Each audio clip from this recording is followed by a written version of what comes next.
live up in Punta Gorda. Oh, yeah, we're quite familiar. You guys okay? Yeah. To survive there. Yeah.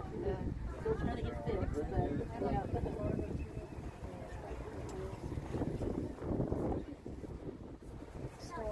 See, there were not enough men down here to do the work. There was a good population in Key West. They were not at all interested in building a railroad. There was a booming town. They all had gainful employment. The rest of the Keys had about 1,000 people. They weren't interested. They were fishermen and farmers. So they had to make arrangements with agencies up in New York and Philadelphia, and they got $2 for every man that they sent down. The men were promised $1.50 a day for a 10-hour workday in the hot sun. They had a 6-day work week. They were off Sundays, which is very nice. And they got room and board, of course. They had to give them room and board. There was no one else for them to go. And here's their big perk. They got all the fresh water they wanted to drink for free. So, right there. That's enough to sign up for. So when these men came down, this little island, which is 5 acres, was home to not less than 400 men between 1908 and 1912. Were you able to get in there? Yeah. So imagine how crowded this little place was, and don't forget it was pre-air conditioning. More importantly, it was pre-deodorant that was on. They named it Main Street. And when we get to the corner, we're going to go to Broadway. These were prefabricated up in St. Augustine. So it may have come originally right from St. Augustine, or it may have been in another work camp first. When they didn't need it anymore, they sent it down here. You'll see that it's off the ground. It's for air circulation. The walls don't even go all the way to the top. Once again, air circulation. The overhangs are very long, so you get light and air, but you don't get the heat of the sun in there. Now, back in the day, these would not have been painted. Would have been a rather drab natural wood color. We paint them today to protect them. They're over 100 years old. We love this building, and the most important to us, as you probably already found out, this is where the restrooms are. So when you're walking around on your own later, just look for that flag, and the restrooms are right here for you.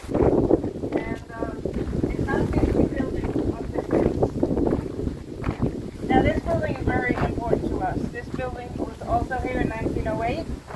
Became a commissary after the railroad was finished, but in 1908 this was housing for the black kitchen workers. That's our kitchen over there.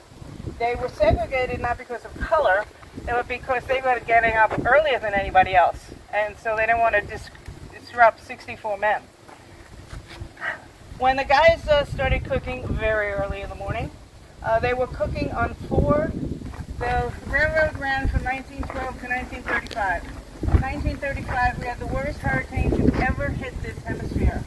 200-mile-an-hour sustained winds, higher gusts, crazy. 41 miles of track up in Almirada taken out. It was the Depression. They weren't going to rebuild. So a couple of different things happened, but this eventually became a rest area. It was a rest area for when automobiles had access. And at its prettiest then, pictures of it in the museum. Someone's daughter got married and didn't want to leave. That was it. So there was a building that had, again, many uses. It was storage, a handyman lived in it, I don't know what else. But they took it, fixed it up, and it became her little honeymoon cottage.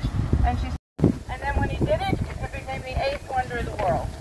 Funny how people change their mind. Now when Henry decided to build this thing, he did something very, very unusual. He did not take any partners, and he did not sell any shares. Henry reached into his pocket and pulled out a railroad.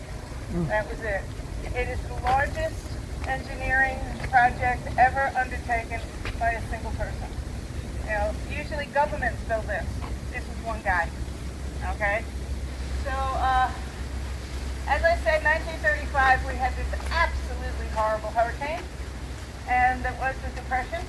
They were already in receivership. Nobody was shipping anything. Nobody was buying anything.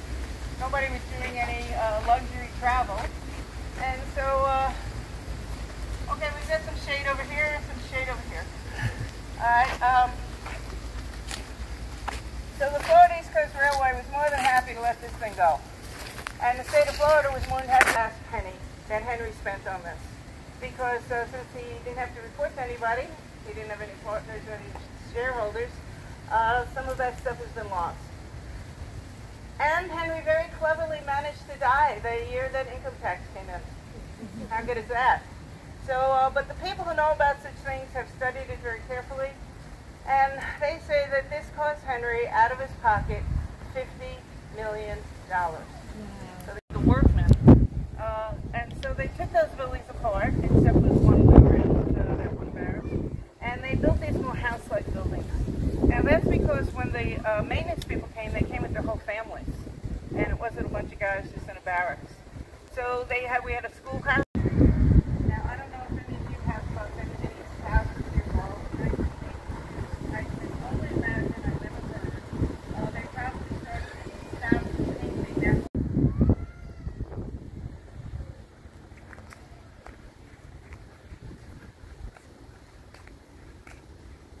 Not exactly what they were looking for. No.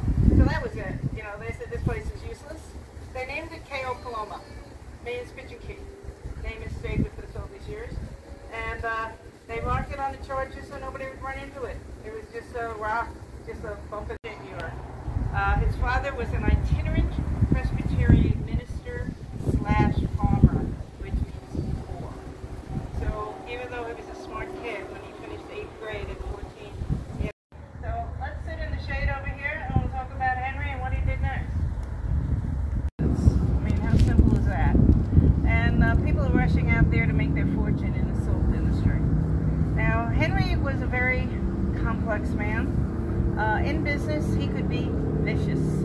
He would squash you like a bug and not look back. In his personal life, he was very different. He was very giving. He was very empathetic. He was very generous. He was very aware when someone else was in need and would do what he could to help them. Two very different personalities.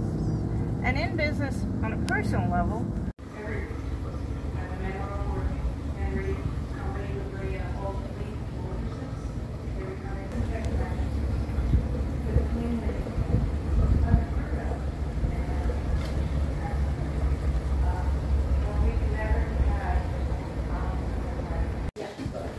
okay, we're going to do this in 5 minutes. This would not have looked like this when the guys were here. It wouldn't have been painted. It wouldn't have had all this cute stuff hanging around. When the kids go out, when they come here, they go snorkeling, pick up one of these, write the name of everybody in the class on it, and we hang it up. That's from the first year. Any information about any educators you know that might want to bring a bunch of kids down here for a couple of days? All the information is on our website, please. And when it's all quiet, and I think we'll have 64 now. Hot, sweaty, gaseous.